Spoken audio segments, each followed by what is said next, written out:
Madam Speaker, today the House will vote again on 2 articles of impeachment against Department of Homeland Security Secretary Alejandro Mayorkas.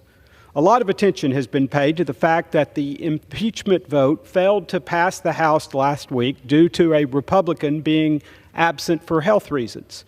While I would have, of course, rather that it had passed, it did serve to highlight that House Republicans are largely in this fight to secure our national borders all by ourselves.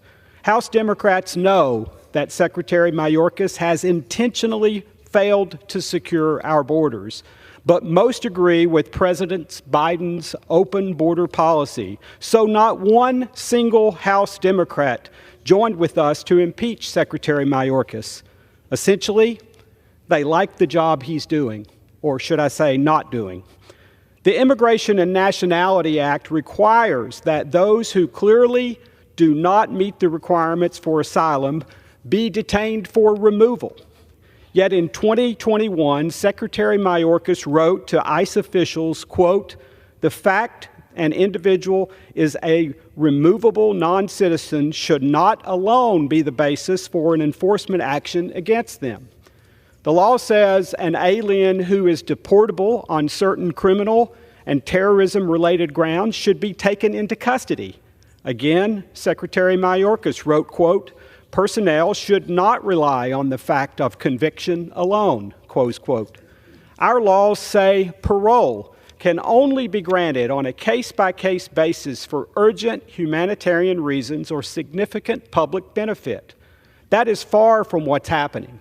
Secretary Mayorkas has sat at the helm of an historic, unconstitutional catch-and-release scheme that's resulted in tens of thousands of illegal immigrants being released into the United States with no way of tracking them. The Fifth Circuit Court of Appeals concluded in Texas v. Biden that Mayorkas's DHS was ignoring the limits Congress placed on their parole authority. Let me say that again. The court found that DHS was ignoring the limits placed on their parole authority. There have been more than 8.3 million illegal immigrant encounters under Secretary Mayorkas's watch, more than 1.7 million known gotaways, and more than 360 attempted crossings by immigrants on the terrorist watch list. Yet, unfortunately, we'll likely see another party line vote later today. A Harvard Caps Harris poll last month found that 35% of registered voters approve of the president's handling of immigration. 68% of registered voters say they believe the administration should make it tougher to enter the United States illegally. Half of those voters identified as Democrats. This shouldn't be a party line vote, Madam Speaker.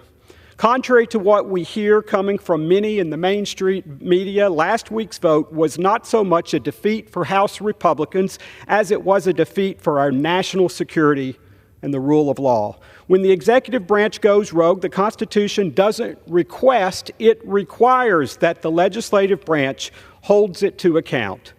We're already getting a look at what this fiscal year will bring. Numbers show we've already reached more than 1 million encounters since October 1st. In that time, Customs and Border Protection officials have encountered 50 more people whose names are on the terrorist watch list. This further underscores the dereliction of duty taking place at the Department of Homeland Security.